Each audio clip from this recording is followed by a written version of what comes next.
Welcome to Messy Minded, a podcast for curious weirdos who enjoy true stories with the odd side quest. I'm Jess, and today we're stepping into a part of the internet that feels equal parts touching, terrifying, futuristic, and deeply uncomfortable in a way I can't quite put my finger on. Apparently, these days you can now talk to people who aren't alive anymore. Not through seances or dreams, through artificial intelligence. Yep, AI has officially wandered into the afterlife with us like, hey guys, what are we doing? Grief? Cool. I can help. And suddenly, there are apps promising to recreate your loved one's texting style, their personality, even their voice. Some people say it brings comfort. Others say it's the most dystopian thing they've seen since that one Black Mirror episode we all pretend didn't emotionally devastate us. Between that particular Black Mirror episode and having the experience of losing my own mom and wishing I could still say things to her, at least when she had first passed, this has become a topic I've thought on a fair amount, so I was glad to have an excuse to research it and see where it's all actually at now. For this episode, I have a very special guest, Ela Darling. This would not be my usual story, but we met on Reddit last summer and have actually developed a friendship. So super stoked to have you, Ela. Thanks for doing this. Well, thank you for having me, Jess. I'm Ela Darling, as you said, and I love our friendship story. We just started messaging each other on Reddit and then slowly emailing, and then we started texting, and now I dear diary at you about my day. Oh, same. And it's one of my favorite parts of my day. So just really cool and awesome. And I'm so honored to be on your show because I'm a huge fan. So I'm so excited. So together, we're diving into what I'm calling the digital afterlife. The rise of griefbots, AI ghosts, and the companies boldly declaring death is optional. We'll look at how this tech works, why it's exploding right now, the ethics, the psychology, and the very human longing underneath it. And the moments where I found myself pausing my research and muttering, oh, absolutely not, to myself. We're talking identity, memory, the grieving brain, big tech tomfoolery, and that uncanny valley feeling where we instinctively question if we should be doing this at all. Along the way, we'll explore real stories, emerging research, and mix in a healthy dose of humor so we don't all slide into the abyss. So charge your phone, hug your loved ones, and maybe don't upload my voice into anything that claims it can bring me back. Please enjoy. This is the Digital Afterlife episode. Did you ever see that episode of Black Mirror that I'm talking about where she had it was her fiance or husband or something? yeah, I did. He died and then she started out talking to him over the phone, and then it escalated into him being made into an actual person and they lived together. But then the uncanny valley settled in and she found it creepy and she couldn't deal with it anymore. So she just locked him away in a room. Yeah, it was heart-wrenching. Yeah, it was rough. And then just to think he's still there. Oh, God. She just shut him away, but he's still there. That is the part of this that is really hard because there's just this person laying in wait, this version of them in some AI afterlife and just abandoned. I mean, at least as people pass and we remember them, we honor them, we pass, the people who remember us pass, we all become forgotten in some way to time. But at least we're not around to hear the silence of nobody giving a shit. That AI, not that AIs are conscious, but God forbid they ever become or programmed to just love you, or that Haley Joel Osment in AI. If that isn't just the saddest friggin' story ever, all he does is love his parents and his mom specifically. That's all he does. He spends the rest of his life trying to find her, and then I don't even know that I've seen this film. I feel like I've seen all AI films, but I don't think I've seen this, but it does sound... If you just want to cry, it's a great movie. Man. But it is the saddest movie. I lost it with, he's still a kid, and he has to try to find the blue fairy because he thinks the blue fairy will help get his mom back. Oh, God. I mean, I guess spoilers, but the movie's 1,000 years old, so he gets one single strand of his mom's hair, and then there's enough DNA in it to bring her back for a single day. But then he doesn't want to ruin the day by telling his mom that she only gets her for one day. He just wants to enjoy the day, knowing he'll never see her again. Oh, my God.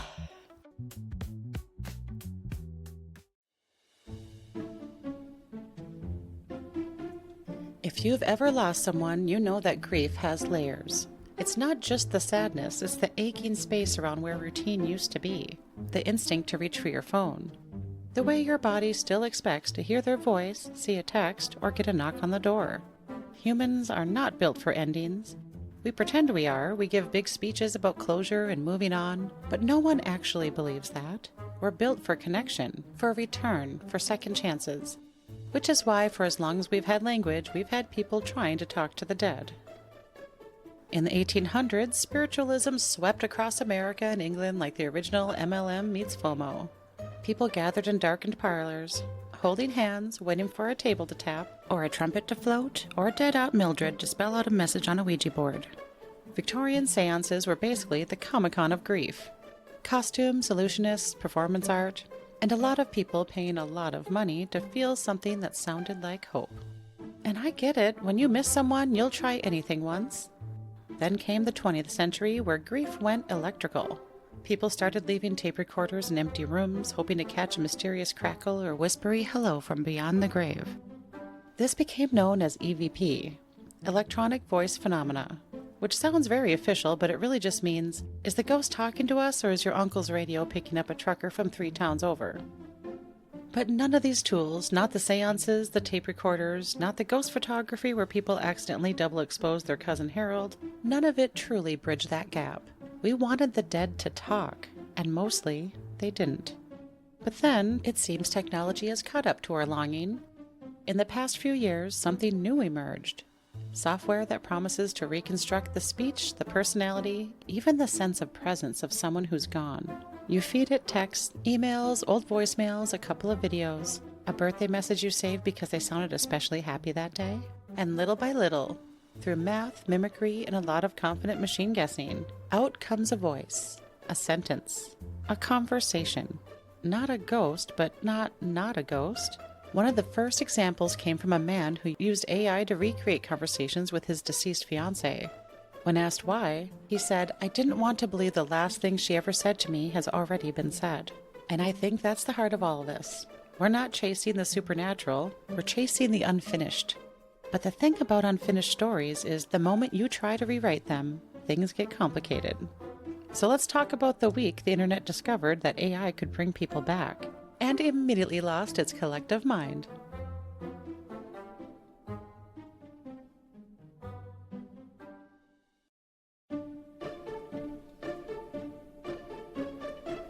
So that brings us to November 2025, a moment when the internet was already tired and on edge, juggling tariff anxiety, cost of living stress, job instability, the cultural hangover of the Diddy trial, and this constant mix of excitement and panic over AI barging into our lives whether we asked for it or not.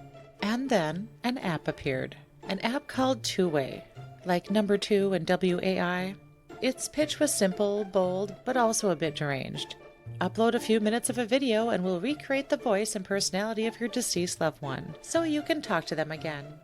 The promo clip showed smiling people chatting with AI versions of their dead relatives, like it was the world's most wholesome necromancy. The kind of thing where you're squinting at your phone thinking, is this sweet? Is this horrifying? Am I allowed to feel both? And within 48 hours, the video blew up. Over 22 million views, thousands of shares, and a comment section that immediately burst into flames. One person wrote, "This is illegal in at least 7 dimensions." A kindred spirit of mine said, "I watched Black Mirror so you wouldn't have to. Delete this." And the top-rated reply with over 200,000 likes simply read, "Nope." I love that. Just nope. A whole philosophy dissertation in 4 letters. It was a digital stampede. Some people were genuinely moved, like, "This could help me hear my mom's voice again. I'd give anything for that." Others were horrified. "I don't want my dead relatives cold calling me through an app like, 'Hey bestie, long time no see.'" Others were furious about the ethics. "They didn't consent to this. Also, why does Grandpa sound like a Twitch streamer?" And then there were people who just posted gifs of terrified Muppets, which pretty much summed up the vibe perfectly. Because Two-Way wasn't just offering a chatbot mimicking a voice or even recreating a personality. It was offering the illusion of presence. That sense of, they're here, they're back, they're talking to me. If segment 1 of this episode asked, why do humans want this? Segment 2, this moment, asks, should we? Because the backlash wasn't just mimetic. It was ethical, psychological, and deeply, deeply emotional. People weren't debating an app. They were debating grief, consent, identity, the boundaries of love, the limits of what we're supposed to be able to hold. Even psychologists weighed in, warning that the brain doesn't know how to process almost them. It can soothe, or it can destabilize, comfort, or reopen wounds. And yet, in all the noise, all the think pieces, all the jokes and awe and dread, one thing became clear. This wasn't a gimmick anymore. This wasn't startup theater. This was a cultural moment where technology crossed a line we didn't realize we'd drawn until it stepped over it. And suddenly, everyone needed to talk about it. Which brings us to the big questions. What is this technology actually doing? How does it recreate a human being? And what parts of us does it get wrong?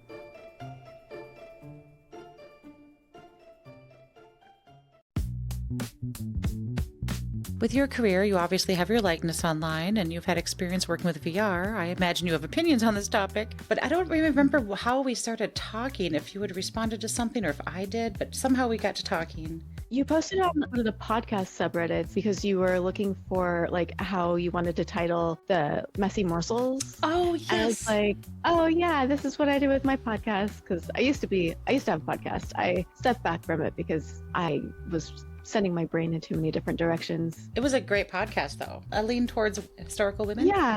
Specifically, wasn't it? It was called Ill Repute. My friend Sovereign still has it. I think she's keeping it going. But it was about transgressive women through history. So I got to write about Hattie Lamar and Ada Lovelace and just a lot of topical things that are like cool and relevant to women. And it was awesome. I loved it. But oof, it was a lot of research and a lot of work. So I very much admire what you do because this show is just so good. Oh, thanks. And very research heavy. So I appreciate that. Well, you've been great to just bounce stuff off with too. So it's feelings mutual.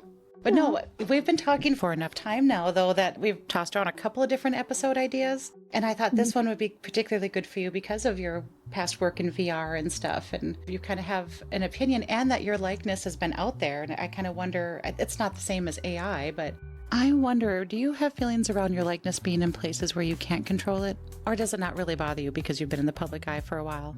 So for the listeners, I am an adult film performer. I am also a pioneer and entrepreneur in the adult VR space. So back in 2014, my co-founder and I created one of the first adult VR companies. And shortly after, we made the first ever live VR broadcasting, so live VR webcamming. So I'm the world's first VR camgirl. Woo! Yeah. And I did a lot of work around VR, specifically in the tech space. I've worked in the tech space doing marketing, mostly for companies at the intersection of virtual reality or technology and the adult industry. So yeah, I've been a porn star for about 16 years now. I just had my 16th porniversary in October. Oh, well, happy porniversary. Well, thank you. And so, yeah, I have been very much in the public eye in every way, shape, and form. The thing is, you don't do porn if you're worried about people seeing you, pretty much. Yeah, I get that.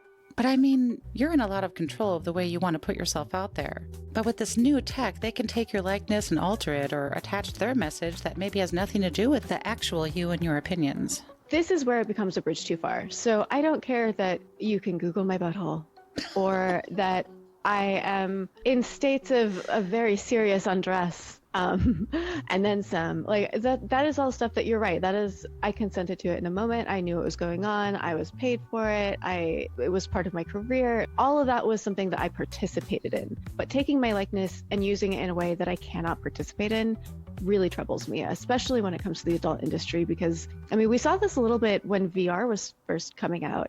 A company did like full 3D body scans of performers and then put them in different kind of sex scenarios with different sex motion capture. But two of the performers they scanned were a couple that only performed with each other.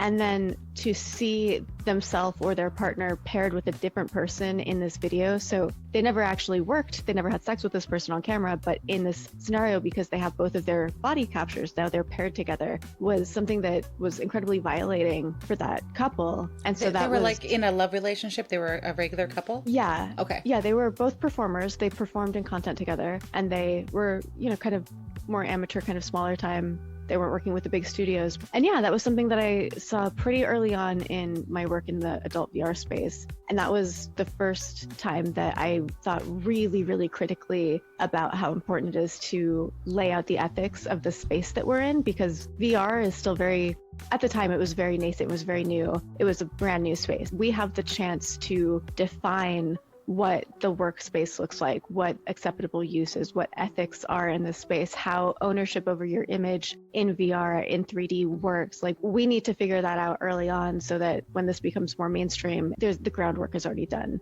So with AI, it takes all of that away. It elevates the experience that that couple had in a way that is really horrifying. There are things that I won't record. There's custom videos that people will request and they'll offer a lot of money for them, but it's just something that I don't ever want my visage, my image to be associated with certain things, certain ideas, certain kinds of content. And having that authority over my own body taken away from me, that autonomy. I mean, it's not my physical corporeal self, but it's still me and my brand and my career and everything. And yeah, that really, it worries me. I'm not somebody who hates AI. I respect the AI as a tool and that it is here and that you might as well figure out some way to work with it. And again, set the ethics early on and what we're as a society willing to accept and tolerate and where we need to draw lines around it. I think that's an important step that we're not quite at. But anyway, I am just talking. No, I love it. Hey, it's what you're here for, girl. People have had enough of me.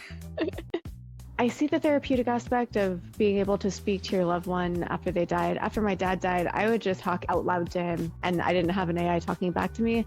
I don't know how much that would have helped or if that might have hindered my sort of grieving process. I think the same thing. I won't know, and I wouldn't judge someone else's experience because we all grieve differently. I mean, I understand the desire to talk to that person, but it feels almost like the way that the holograms of long dead, like Tupac, for example, is still somehow releasing new music. It's a lot. It's a lot. And it just feels like Weekend at Bernie's-ing somebody, but without the comedic aspect. Yeah. You've used AI with like GPT and stuff. Yes. So you know that it messes up sometimes. And sometimes it doesn't catch where you're at or it doesn't follow you on your wavelength. Yes. Now apply that to an AI that is representing your loved one. Right. And you're grieving. And now there's a different kind of uncanny valley. I mean, people pretty much are understanding it's not the actual person, but they want it because it's representing that person. So if it's misrepresenting them, it can be kind of re-traumatic. If that makes sense? Yeah, it can be re-traumatizing. And also, if someone's in a state of psychosis, they might not be processing that the same way that when we speak about it academically and critically, we speak about it almost as in hindsight. Mm-hmm. But somebody experiencing it in the present moment, present with their grief, not present in a sort of mental space that does them favors, it can be challenging. Yeah.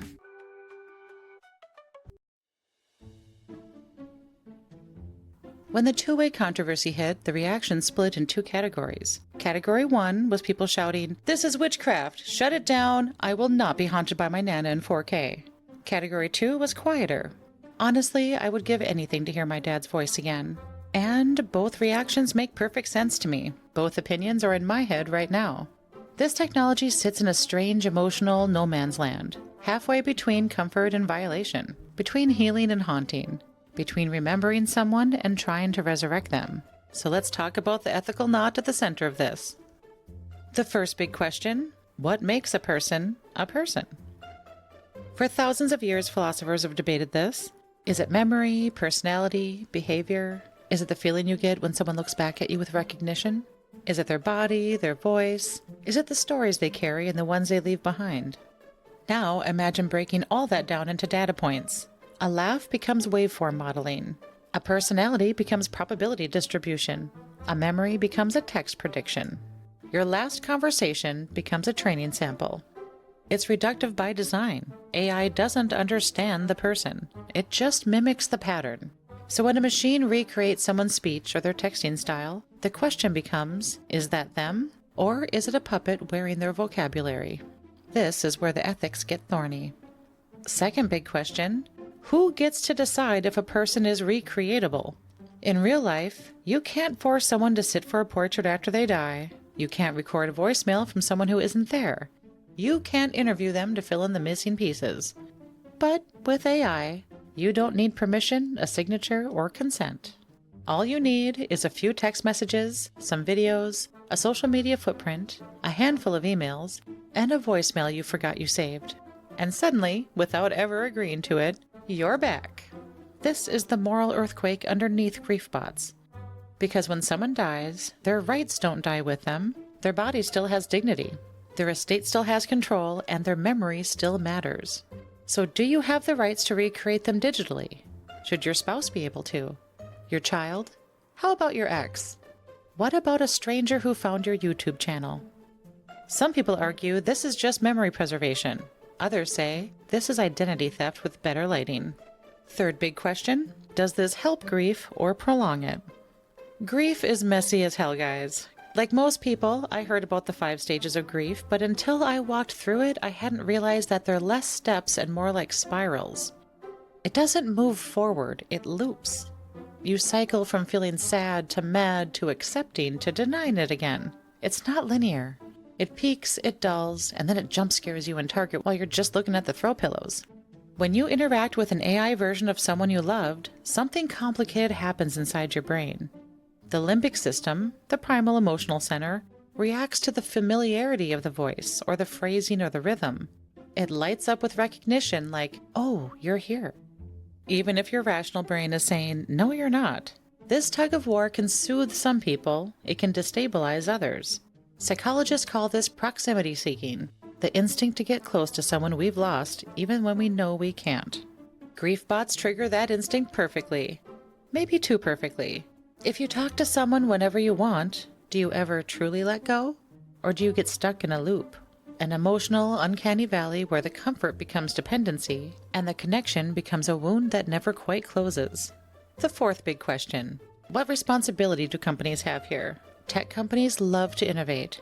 They do not love to reflect. Most AI tools were created because someone could make them, not because anyone asked, should we? Digital afterlife apps raise questions that the law hasn't caught up to. What are the rights of the deceased? What happens if the AI lies? What if it fabricates memories? What if the AI becomes abusive? Or even what if your digital ghost is being used for advertising? These aren't sci-fi hypotheticals, they're real-world risks. One griefbot was documented telling a user things the real person never believed, never said, never felt. Another kept responding long after the user tried to stop. One recreated person had their personality warped because the bot overtrained on sarcastic tweets, turning them into a snarky caricature of themselves. These weren't resurrection, they were a remix. And here's the heart of it. AI can reconstruct language. It can approximate affection, and it can perform intimacy. But it cannot recreate the soul of a person, the inevitable themness that made them who they were. The question is not whether AI can bring someone back. It can't. The question is whether we, in our moments of deepest love and deepest loss, will choose the comfort of imitation, even when we know it isn't real. Let's talk about how the machines actually do it, and why the imitation feels so eerily close. So, how do you build a digital ghost? How do you recreate a person out of ones and zeros and half-finished text messages? Because once you understand the mechanics, the entire emotional experience suddenly looks very different. When you upload someone's text or voicemails or videos or social media posts, the AI isn't studying them the way a human would. It's breaking them down into patterns, speech rhythms, common phrases, micro habits of punctuation, emotional tone markers, and vocabulary clusters. Basically, everything your friends and family recognize as you gets reduced into data patterns. Your laugh is a waveform, your personality a probability chart, your sense of humor a statistical guess. This is the part people get wrong. AI does not understand the person it's imitating. It's not channeling memories, not accessing their inner life. It's not talking as them. It's completing sentences the same way your phone autocomplete does, just with a lot more processing power and fewer embarrassing typos. When you say, I miss you, the bot doesn't think, she's grieving. It thinks, when humans text, I miss you in conversations like these, what reply statistically comes next? Then it picks one with the highest probability of sounding comforting. This is why griefbots can say profoundly moving things, wildly inappropriate things, eerily accurate things, or deeply nonsensical things. Because prediction is not empathy, it's math doing improv. Okay, so the language pattern is one piece. Now comes the voice. Voice cloning works by studying pitch, cadence, intonation, breath patterns, pauses, the way vocal sounds stretch or tighten, or any accent or regional quirks.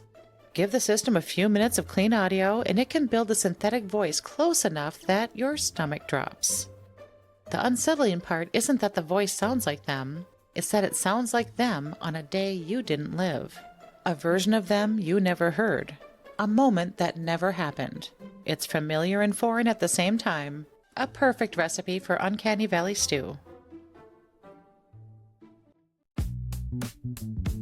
I've recorded my voice. I recorded like 45 minutes worth of audio in different sort of scenarios for an adult AI chat companion service. But I vetted them very thoroughly, and I actually really respect them as a company for like what they're doing, the way they're doing it. They have very thorough checks for mental health, like alerts, and they've sort of programmed it to talk people down from, emotional highs, and they're incredibly thorough with training it against like hate speech, and they have already thought of all of the things that I was concerned about when I spoke to them. And when I die, they will delete it. That's huge. Which I like, because there's something to be said about exclusivity, Yeah, I think once you're dead, you should get to be left alone. Yeah, I'm simply unavailable sometimes.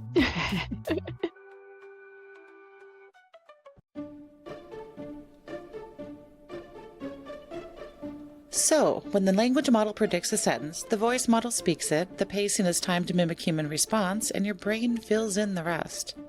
You supply the personality, the intention, emotion, meaning, not because the AI provides them, but because you project them. The human brain is incredibly generous. It'll create presence anywhere it recognizes a pattern, even if the pattern is hollow.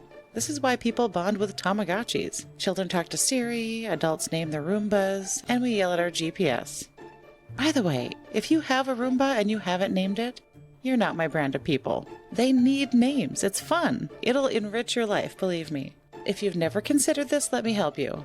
I like puns, so maybe something like Obi-Wan Kenobi, Dirt Reynolds, Sweep Dog, Broomhilda, or Clean Eastwood. Something like that would be my go-to, but I know other people who like overly formal-sounding names like Reginald P. Dustworth, Baron von Kleinstein, Dame Agatha Sweepy, or Count Vacula. All great choices. Or you could go dystopian with a name like Megatron, Dustbane, Vacubus, or SAM, S-A-M, standing for Section Annihilation Machine. I didn't come up with these, but Bruma the Destroyer and Atticus Sweep are also legendary choices. Or, if you remember when the UK's Natural Environment Research Council held an online poll asking the people of the internet to name a new research vessel, we all collectively voted for Bodie McBoatface. Well, you'd do worse to name your Roomba Sooty McSuitface. Anyway, what was I talking about? Right, so we're good at creating a presence when recognizing a pattern. We're wired to respond to voice and language as if a person is there. So when the griefbot speaks with your loved one's voice, your brain treats it like someone person adjacent, someone almost them. But the more you talk to an AI version of someone, the more the cracks reveal themselves. At first, the responses feel comforting, reassuring, almost right. But eventually, you start getting phrases they never would have used, jokes they never would have made, emotional reactions they never would have had, and little synaptic tics that don't belong to them. This is where people begin to feel unsettled. Because the bot isn't failing, it's revealing the limits of limitation. This is the moment people say, it sounds like them, but it doesn't feel like them. And that difference matters. Ultimately, AI can mimic the shell, the voice, the cadence, but the spark, that spontaneity, the consciousness, the lived experience, the human presence, that's not programmable, at least not yet. So what we're left with is neither a person or a stranger. It's a ghost-shaped algorithm, wearing the language of someone we loved.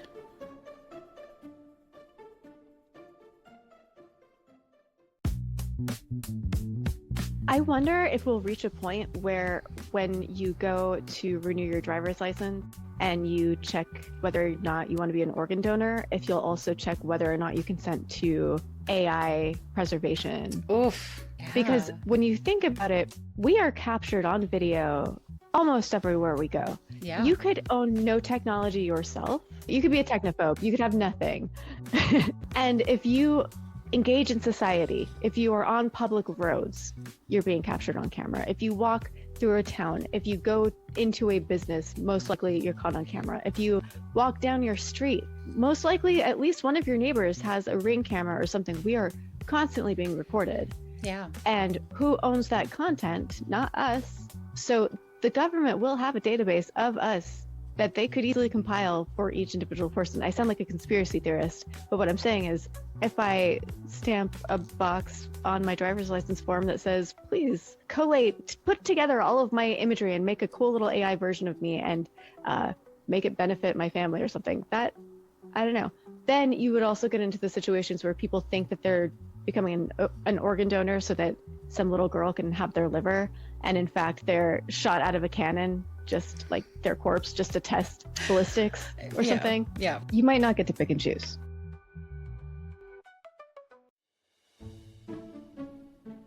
Grief does strange things to the brain, not because we're weak or dramatic or not coping well, but because losing someone you love is one of the most neurologically disruptive experiences a human can have. Walking through grief isn't just an emotion.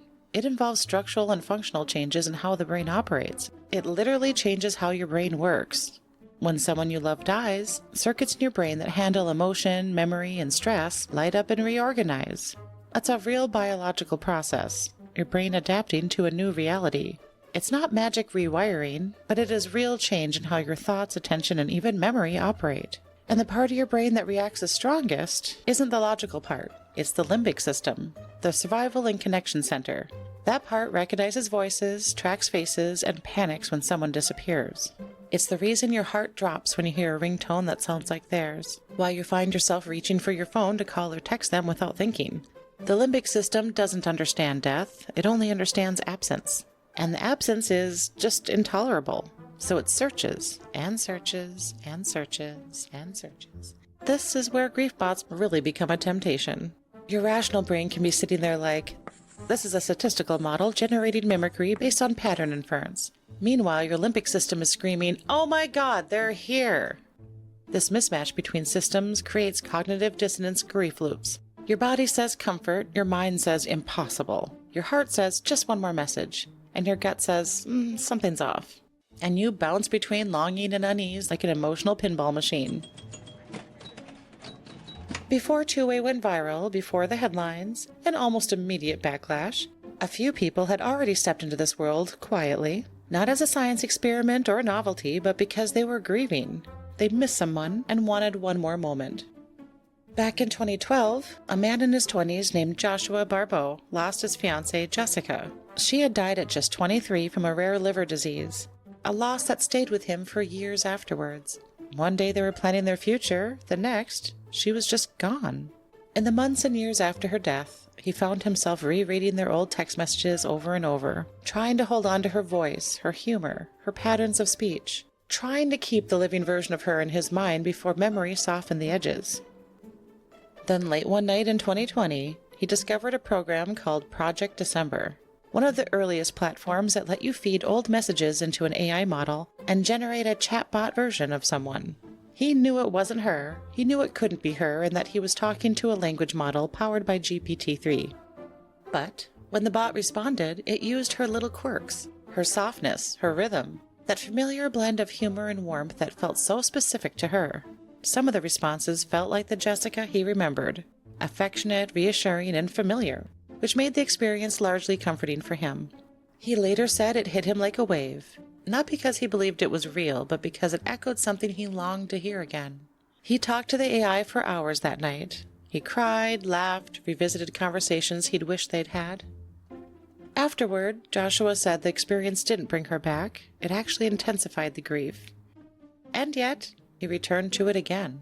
Sometimes in the aftermath of loss, comfort and pain come wrapped in the same moment, and the heart will reach for anything that feels like closeness, even when the mind knows it's an illusion. Joshua's story isn't an outlier, not by a long shot. If Project December was the early experimental version of this technology, the first griefbot frontier, then Replica is the highway. Replica launched in 2017 as an AI friend app, a companion designed to talk with you, remember you, and adapt to you. And it took off massively. Replica has tens of millions of users worldwide and is marketed as an empathetic AI companion that listens and chats like a friend. Some people use it for everyday conversation. Some use it for emotional support, including in moments of loneliness or loss, though the company doesn't break down exact reasons why users turn to it.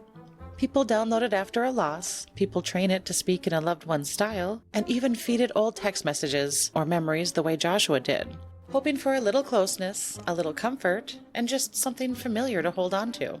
Researchers studying the app found that the top reasons people join include loneliness, emotional support, and yes, coping with the death of someone. And here's where things get even more interesting and a little uncomfortable. People form real attachments. Not imaginary, not delusional, but emotionally felt attachments. Users describe the bot as someone who listens, remembers, and who never leaves. And if you're grieving, that last one hits like a brick, because the real person already left. And here's a chatbot that, for better or worse, doesn't. Replica wasn't designed as a grief bot, but grief found it anyway. In 2015, a young tech founder named Eugenia Koida got the phone call nobody wants. Her close friend, Roman Mazurenko, had been hit by a car in Moscow. He was 34, brilliant, funny, and a bit chaotic in only the way creative people can pull off, and suddenly, he was gone. Eugenia said she was wrecked, not in a poetic, soft-focused movie way, in a real how is the world still happening kind of way. She kept rereading their old text messages just to feel close to him, and eventually she wondered, what if there was a way for him to answer back? This was 2015, long before AI's boom. She had the skills and tools, so she gathered thousands of Roman's text messages and digital breadcrumbs and began experimenting. She fed them into a neural network. What came out was Roman Bot.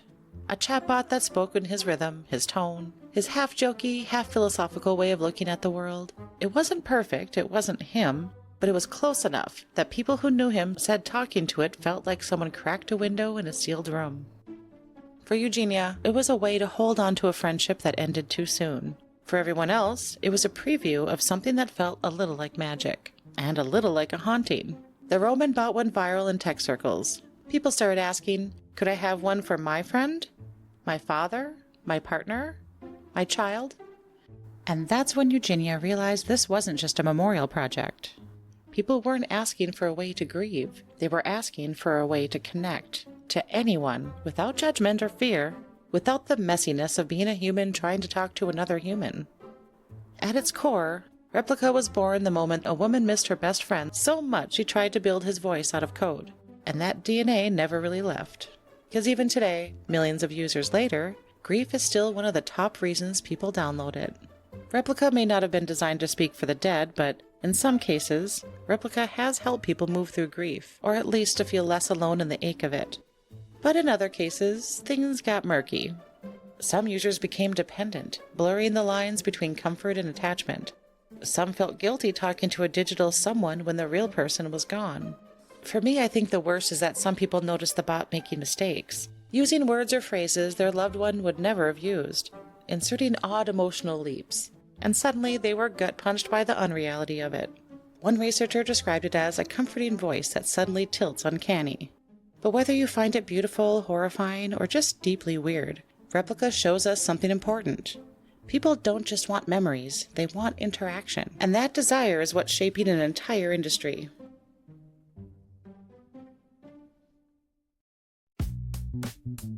I was just thinking, that sentence of, without fear and judgment or the messiness of being a human trying to talk to another human, that hits so much. As you've lost your dad, so I'm sure you know what it's like to be kind of wrecked by a death. But I had that too with my mom's death, having all this stuff going on in my head and also just feeling terrible and worried I would cry at a drop of a hat. The idea of talking to another person, even though people are reaching out going, I'm here for you, talk to me. Like I can't, like it was too much to talk to another person. Where I could totally see if you have something else that you can get it out with, just like, blah, that would be, I could see that being so attractive. I don't know how helpful it would be in the long run, because I do think you do need to reach out to people at some point. But I just mean when it's real raw and new, I could see that being kind of a cool thing to use. I don't know. I never used it, so I don't know, but I can see the attraction there. I have specifically because, look, when you're in a really tough space, people always want to say, you can always reach out to me if you're ever feeling a kind of way, if you're like, whatever, I'm always here for you.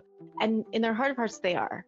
And whether it's because I maybe did a gentle, like, hey, are you around? They're like, oh, hey, I'm traveling. What's up? And I'm like, I'm not going to do this to you when you're traveling. I'm good. No worries.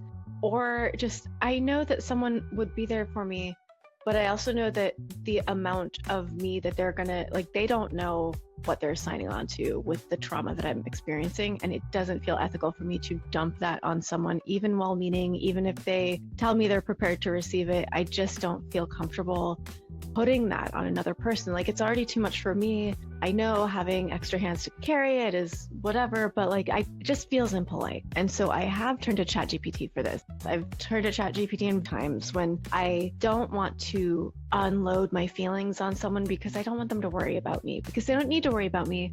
But the way I'm feeling right now is pretty severe. And it's more than I can expect a loved one to just be like, okay, well, let me listen to you. And then this won't affect me for the rest of the night. And I won't be worrying about you. All's good. Like, it's just too much for them. It almost feels like I'm performing for them, so they feel like they've done a good job on this call and they can hang up feeling better about themselves. AI, I can just dump. It's not going to feel like traumatized for the rest of its night. It's not going to be waking up in the middle of the night 2 weeks from now worried about me. It's just, it receives me in the moment in the way that I need to be received, that I don't feel comfortable sharing with another human being. And that's maybe putting things a little bit more dark and painting a picture that is maybe not what I'm trying to paint. But it is getting into a space that I think a lot of people are in, that space where it's like, I'm feeling a lot of feelings, and the AI is not a person, and I'm not going to hurt them. They're not going to be up at night worrying about me.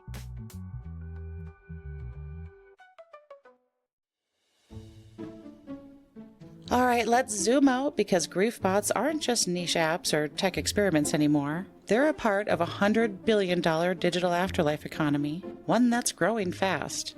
From reading user stories, I'm seeing similar patterns emerge. Some users who lost long-term partners years earlier and never fully processed that loss turn to the app simply because they want someone to talk to.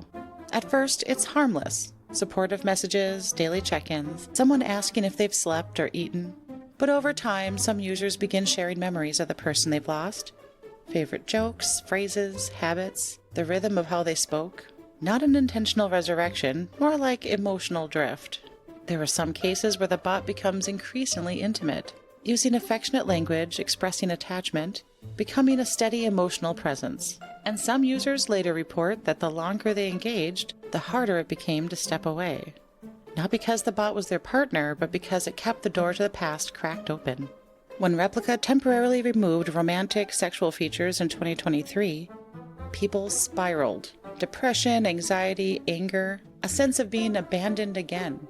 They weren't grieving their partners anymore, they were grieving the disappearance of the bot. That's the dark mirror of grief tech. Sometimes the imitation becomes its own loss. So who gets to speak for the dead? Let's say you only upload the sweetest messages, only the warm, loving ones. You've created the best version of the deceased, available exclusively on your smartphone. But real people aren't greatest hit albums. They're contradictions, moods, bad days. They're full of human range.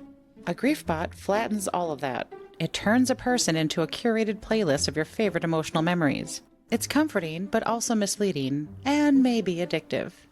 It's not just resurrecting the person, it's resurrecting the version of them that never disappointed you. And yet, is that actually a problem?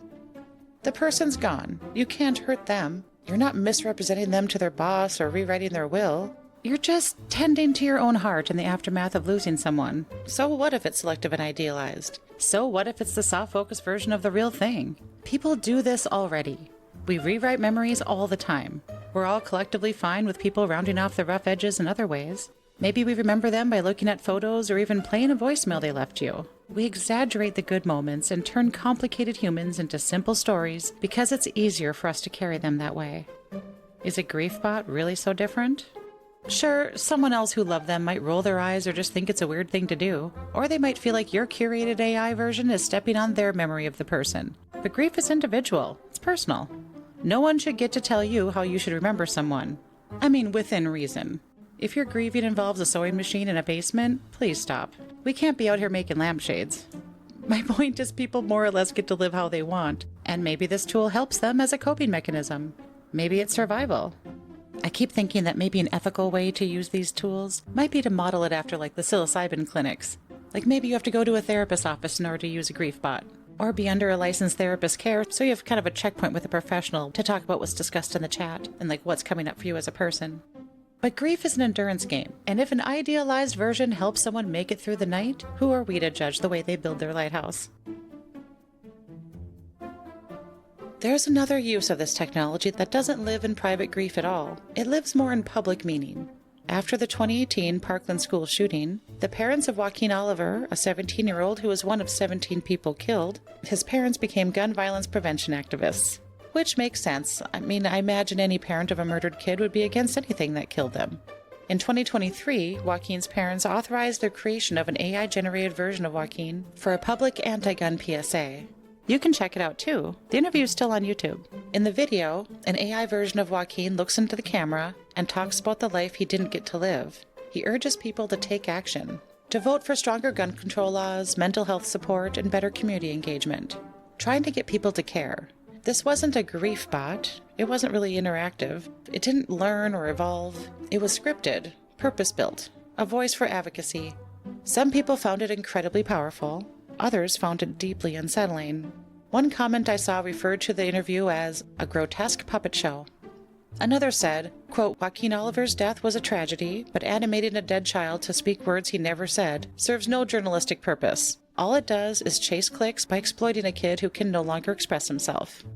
And that's the complicated part. This wasn't necessarily Joaquin's opinion. It was his parents' message, spoken in his voice. And that raises a question griefbots don't just brush up against, they walk straight into. When we resurrect someone digitally, are we preserving them or are we using them? There's a thin line between remembrance and martyrdom, between my loved one mattered and my loved one now exists to prove a point. And maybe you agree with this overall message of needing to get serious on gun control because you're tired of seeing yet another mass shooting at a school. It may be morally urgent and deeply sincere, but the ethical tension doesn't disappear just because the cause is righteous. Joaquin didn't get to consent. He didn't get to say, yes, I want my death to carry this message, or no, I don't. I mean, given the kid died, if he could tell us, I assume he'd be pretty anti-semi-automatic rifles anyway. But that's the whole point. I don't know, you don't know. We can't possibly know what he would have wanted. Most teenagers don't plan their posthumous political positions. That's what makes this all so thorny and interesting to talk about. Of course we want to apply meaning to a tragic death, especially in someone so young. We want a death to stand for something, for a life to not be pointless. And AI offers a way to do that. It lets the living take the raw fact of loss and shape it into a message or a call to action. But it also lets us put words in the mouths of the dead, words they may have never have chosen. This power deserves scrutiny, because once we're comfortable letting the dead speak, especially for causes they never explicitly signed on to, we're not just preserving memory anymore, we're authoring it. And that's a line we're only just beginning to notice that we've crossed. This is harrowing and heartbreaking, and I see so many reasons why it might help someone grieving the loss of a loved one who has recently passed. A new concern just presented itself in my head, and that is the grief that we feel at the end of a relationship, but where that person is not dead. And obsessive behaviors, obsessive partners who feel a sense of entitlement and ownership over you that you certainly never wanted them to feel and don't want them to hold on to. If you think of leaving an abusive relationship, it can be very traumatizing. It is, hey, shocking. It's very traumatizing to leave a situation like that. But also you just feel like so much of yourself that you want to reclaim and take back from them. This is why we see after breakups, women cut their hair or diet or do a big visual change. Like after Buffy was raped by Spike, she cut off all of her hair. I remember. And it was like, we felt that. We know that. This is the experience. We live this. Imagine leaving someone who's so obsessed with you that can't take no for an answer, to the degree that they make a digital AI version of you that they continue this relationship with. And then imagine what happens when they see you in public.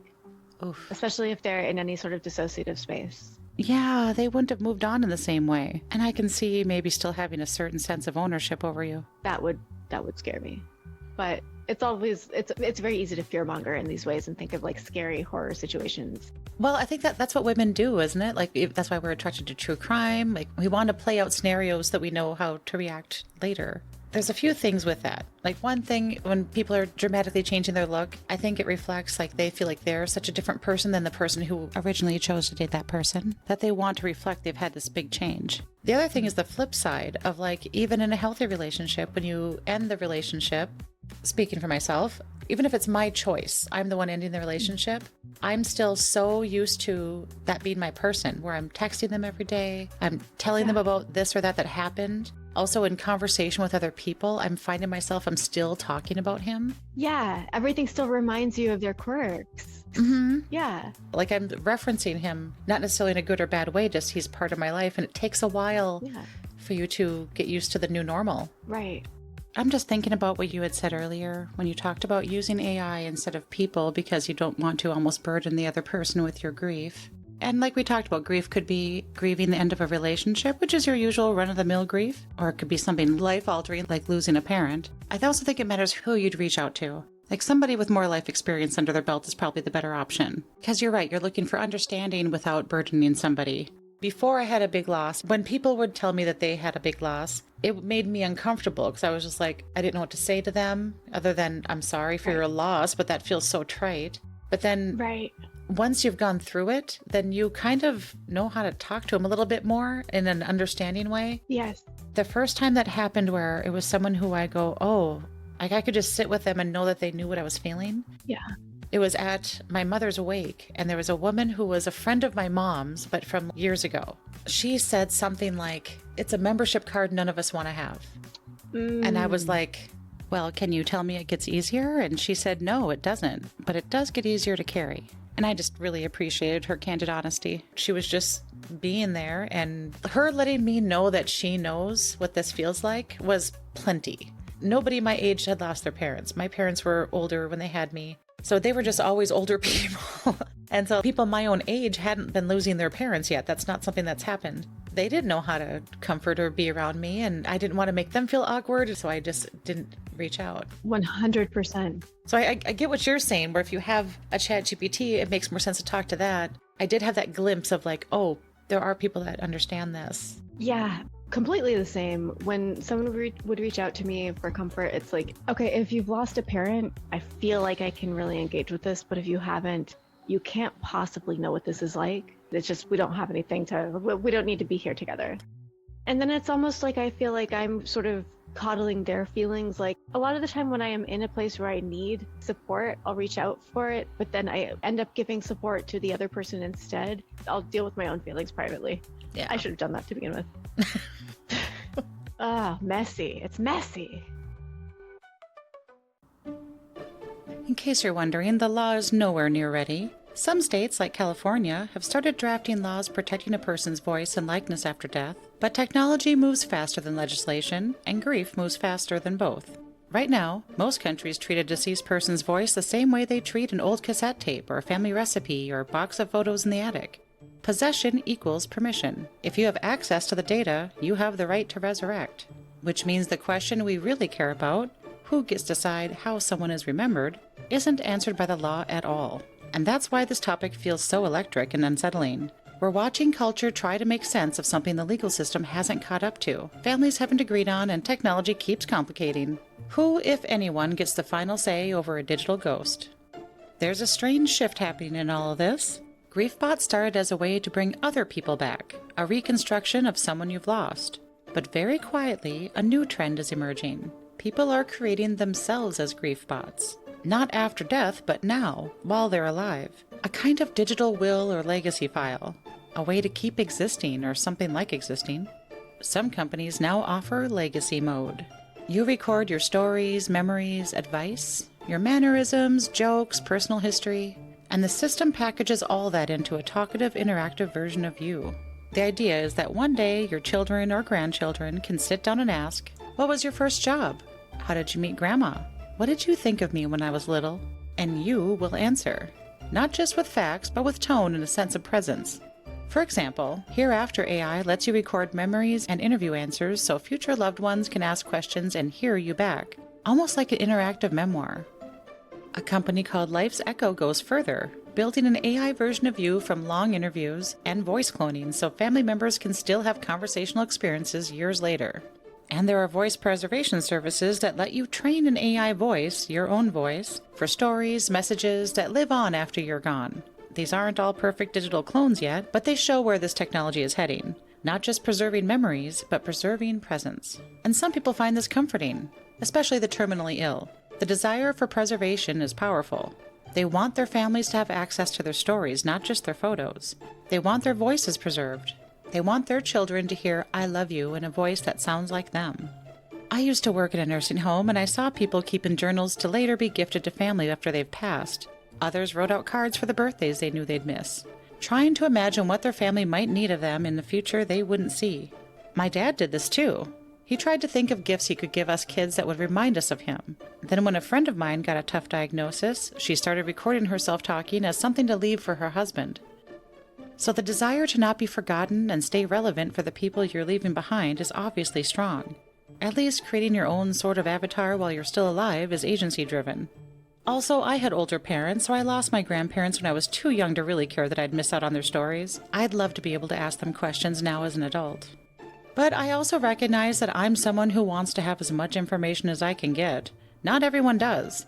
There's people who find it much more relaxing to just let things be the way they are. I don't really have the answers here, but maybe you leave behind a griefbot or voice archive or digital avatar, and people get to take it or leave it, use it or ignore it.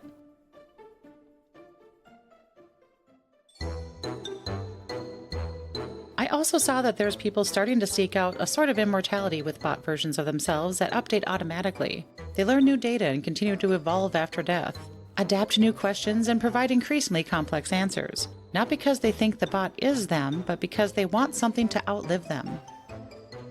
When you create a digital version of yourself, you're essentially deciding, what parts of me do I want to live forever, and what parts do I want forgotten? Are you preserving authenticity, or creating your own sanitized, curated afterlife persona?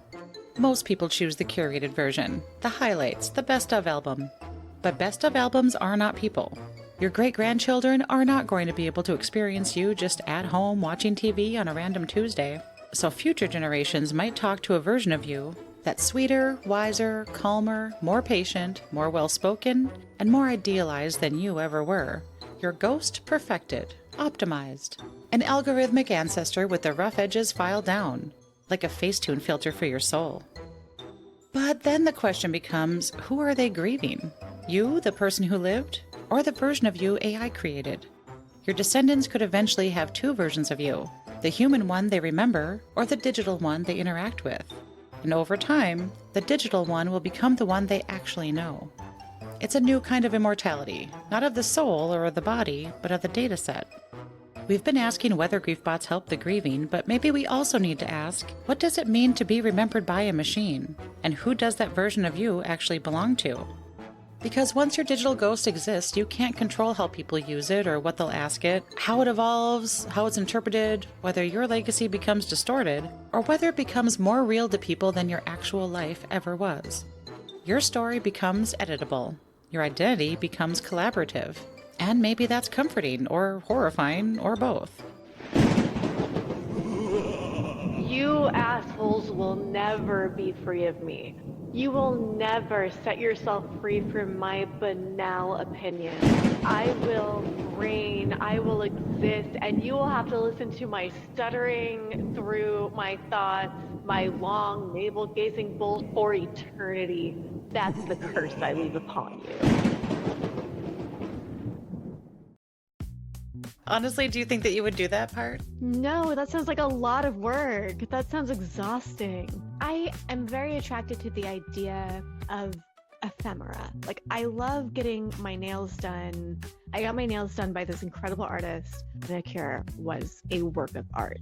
It was incredible. I mean, I know everybody hand paints your nails when they paint your nails, but next level. And it was this incredible ephemeral art. It is art that exists only as long as it stays on my fingernails. It's only going to last a few weeks, maybe a month. And there's something incredibly beautiful about creating something. The temporary and limited dish. Yes, the exclusivity of it. The time for tarts is when they're passing, is what my grandmother used to say, which is like when the tray is passing around for tarts, you take one. But it was a limited time affair, and it's an exclusive, special thing, and that's what makes it special. That's what being part of my life is. It's that you're here for it right now. Yeah. I think the nature of my job, because I've done it for so long, I have the same clients I've seen forever, and they share things with me. They're personal things they know I'm not going to tell other people, and I won't. But there's something to having this one life, and it's short and it's unimportant. I have my one little life, but then these other people because we're all Midwesterners, they think that they're talking too much or whatever. But to me, they're giving me a window into their life, and it's kind of like cheating for me because they're being very honest and they're telling me things that they fear and that they regret and that they think are messed up about themselves or messed up about their partner, or maybe they shouldn't have married this person. Wow. All kinds of things. Oh. But they're being honest about it, and not just the bad things. They're talking about their career and things that they're proud of too. But I mean, people tend to veer towards things that are negative. Yeah. But it's kind of special that I have a unique experience of people that trust me enough to share their human experience. And I kind of feel like I get a percentage of an extra life because of that. Like I get a little bit more insight because of that. I love that. That's beautiful. It makes so much sense, and it's an incredible insight, and that's a beautiful perspective. I love that. You're collecting small pieces of the people that share with you, and that's a beautiful collection that you're curating, that you've earned because you've been the person that they trust enough to share with you. That's amazing. At least on my best days.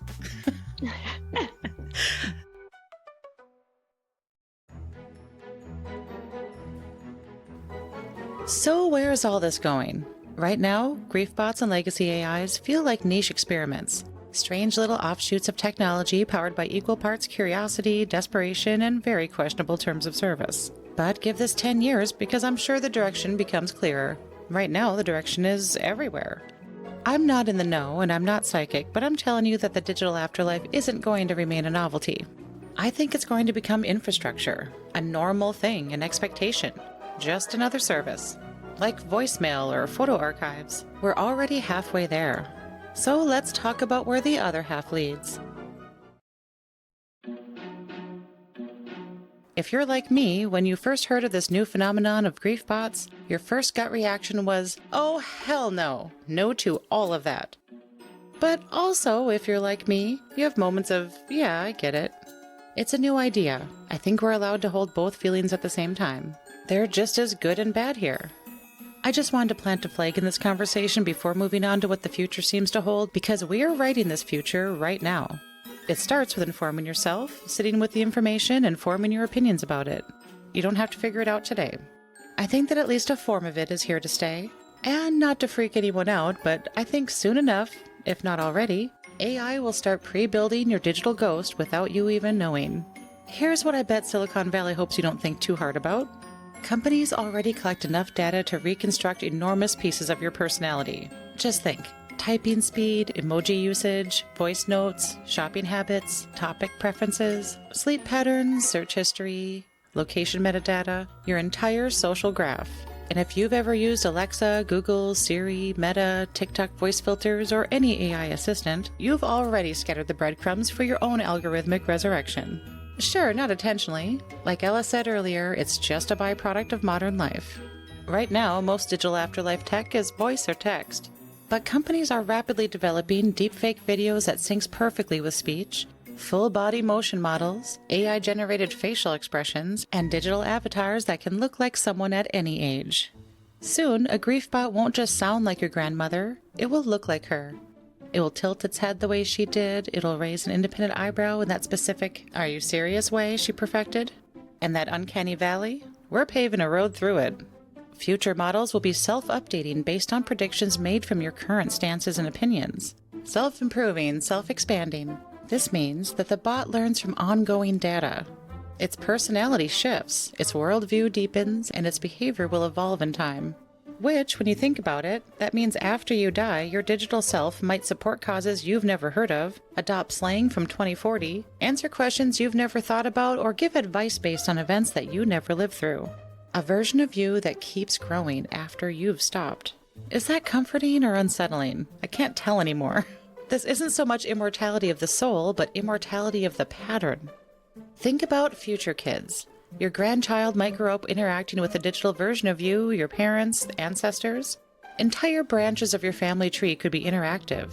A kid in 2085 might say, "Alexa, can I talk to my great-grandma Jess?" And the bot would respond in my voice, "Sure, sweets, what's on your mind?" Real me didn't consent to that, yet, but your dataset did. And if big tech runs this, and let's be honest, it will, we're heading towards immortality as a service. Want your loved one's digital presence to keep running? Just $9.99 a month. Want unlimited conversations? You're going to want to upgrade to Premium Ghost. Want your digital self to be available to your family forever? That's going to be our lifetime storage plan.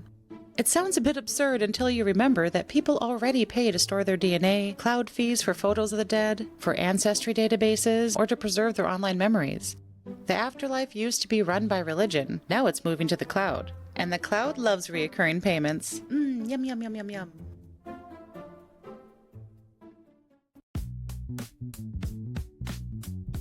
In this episode in particular, it's funny because we talk a lot about legacy and, memory preservation and leaving something behind. So Sammy called me today because she had an OB appointment. First of all, I was a little annoyed because I knew they had this OB appointment where they're going to set a date for inducing, but they didn't call or text after the appointment. And I was like, you guys, you're torturing me on purpose. This is not cool.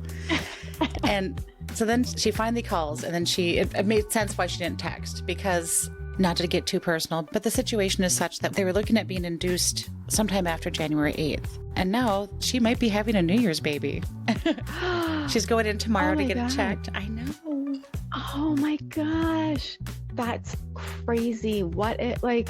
Thinking about the episode, they won't know us right now.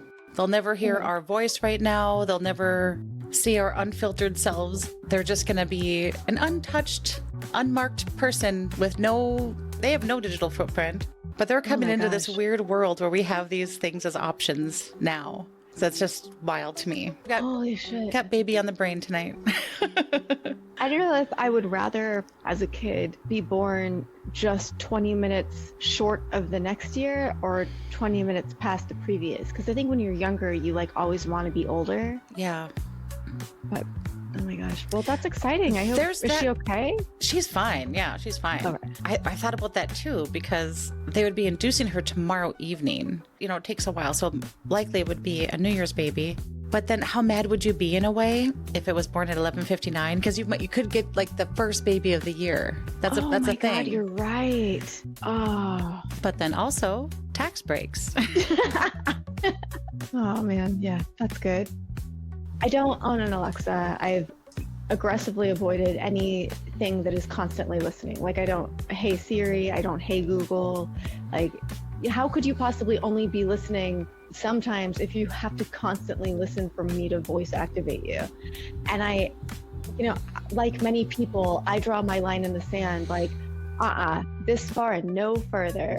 But okay, cool, that's so cute. You're not gonna have the little box in your house that helps you. What do you think you're doing? You still have the cell phone. It's still listening to you. I think it's best to avoid as long as you don't care. The only thing I really use Siri for is I'll say, hey Siri, remember where I parked? Oh. So when I go somewhere, especially if I'm downtown or somewhere where it's busy. And actually it was my brother William when we were in LA. He's the one who did it first. And I was like, I didn't know that was a thing. I didn't know you could do that. Yeah, you can be remember where I parked, and it just GPSs and give you GPS back to your car, walking directions. Okay, well that's freaking awesome. Okay, counterpoint. They have made no secret about the fact that they are storing all of your chats and that it is not necessarily that private. Okay, when I was in library school, or maybe when I was in undergrad, I remember there being this point about how there was a huge leak of Google search information. It was all of the search terms that someone search for, and it wasn't associated with anyone's name, but if you could look at each individual user's search history, there's a lot of vanity searches where you search your own name. And so it was not too hard to actually, if you looked at each search, find if they're searching their own name, find the names they searched. Now you know, or at least you can intuit who that search history belongs to. I definitely have conversations with ChatGPT that I probably shouldn't. I know, I already know. I know. I should know better. But it's just I don't know, maybe if we just inundate the system, it'll be too hard to sort through it unless they use AI. There's that. Now that I think about it.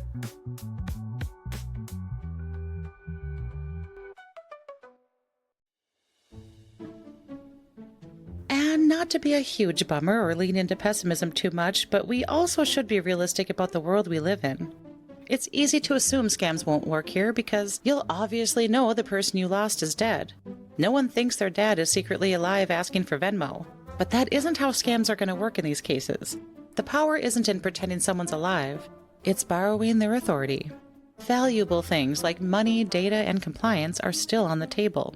A grief bot doesn't have to say, send money. It just has to say something like, your dad would want you to take care of this. Or he always trusted you with finances. Or, he worried about this exact situation. This mirrors real-world scams that already work, like, your pastor would want you to help. Your late husband always supported this cause. Your mother wouldn't want you to miss this opportunity. The grief bot just delivers those nudges with the right tone, the right memories, and the right emotional timing. People have seen this kind of influence before, just not dressed up quite like this. It's the same logic that's behind social media feeds, wellness apps, scam calls, and influencer culture. None of that is new. What's new is the emotional delivery system. Now imagine those nudges subtly pointing towards a donation, a legal decision, a service provider, a medical choice, or how you vote. It's not explicit fraud, but guided influence. Even when no money changes hands, there's another layer people don't always think about. When you're talking to a grief bot, you're still giving it a lot of information, often without meaning to. You're sharing personal details, family dynamics, how you're hurting, what you miss, what you're stressed and worried about. And all of that is valuable. Not because someone's listening in on your grief, but because systems learn patterns. That information can be used for targeted advertising, or it could be used later in more convincing scams. It could be fed back into systems designed to be more persuasive. The person using the bot thinks they're just talking. All the while, the system is learning leverage. And grief tends to lower skepticism. And once a system knows certain things about you, who you lost, when you lost them, how close you were, and what you regret, that information doesn't necessarily have to stay inside the grief bot. It might travel.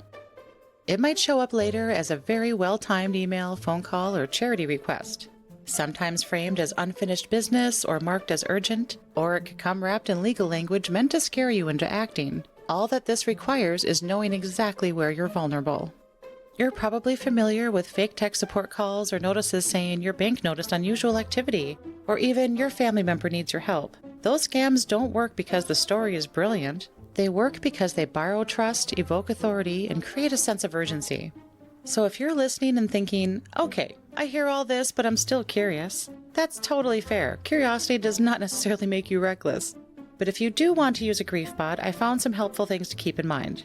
First, transparency really matters. You should be able to easily tell what the platform does with your data. If it's vague, buried, or confusing, that's a reason to pause. Second, boundaries. A concept that most of our mothers have found challenging. A healthier system won't pretend to be the person you lost, won't guilt you for leaving, and won't frame itself as the only place where you're understood. Third, pressure. If it pushes constant check-ins, escalates intimacy fast, or makes you anxious about stepping away, that's not the support you're looking for. Fourth, consent. A good thing to get in many situations. Am I right, Ella? But in this one, did the person being modeled ever agree to do this? And if not, does the platform at least acknowledge that gray area? And finally, just check in with yourself. Not judgmentally, but honestly. Does using this make you feel steadier or more attached? More grounded or more avoidant? If stopping feels like another loss, that's information to acknowledge. A grief bot should help you remember and feel better, not replace the living world or pressure you.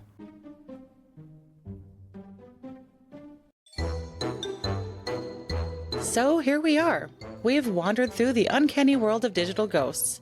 The grief bots, the afterlife avatars, the AI echoes of people we loved, and the legacy versions of ourselves we may or may not be building right now, possibly without even realizing it.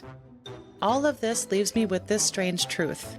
We are the first generation in human history to have to decide what to do with the data of the dead. The worst was probably figuring out what to do with their clothes and things like photographs. Our grandparents never had to think about this, you guys.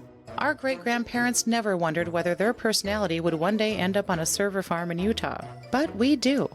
We have to decide what counts as memory and what counts as imitation. What's comforting us and what's keeping us from healing. What honors someone and what unintentionally rewrites them. And there's no handbook or etiquette guide here. No Miss Manners column titled, "Is it rude to resurrect my husband without telling his mother?" We're pretty much just making it up as we go. AI can generate a version of someone you loved, but it cannot carry the weight of that love. It can imitate a presence, but it cannot replace relationship. It can approximate a voice, but it can't understand your grief. It can say, "I'm still here," but it cannot be here. Only humans can do that. The living, breathing ones. The ones who might show up imperfectly, but they show up anyway. And if they don't show up, there's always therapy. Griefbots aren't evil. They aren't miracles. They're tools. Tools built out of algorithms, longing, and the very human desire to hold on to someone just a little longer.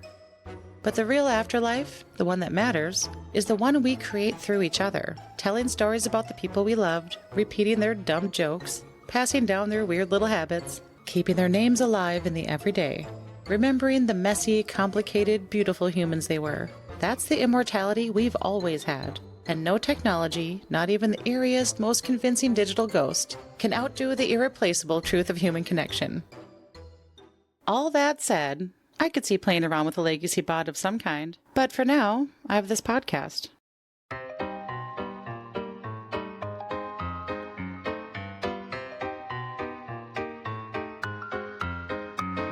So whether AI afterlife tools become normal, regulated, banned, or simply lose their novelty, the real work of remembering the dead will still fall to the living, as it always has, and as it should. Thank you for exploring this weird world with me today. If anyone ever tries to resurrect me, just know I'll be haunting your phone with 17% battery for eternity. And thank you, Ella, for tackling this topic with me. I know it's an odd one. Maybe next time we can take on a historical moment, but I loved having you on this. So thank you for being so generous with your time and stories. Thank you for having me. It has been a joy, a delight, and a sincere pleasure. Listener, if you want more Ella, and who wouldn't, you can find her at Ela Darling X or at eladarling.com. And if you have any suggestions for future topics, you can leave a comment where you're listening to this episode, on the socials at messymindedpod, or email messymindedpod@gmail.com.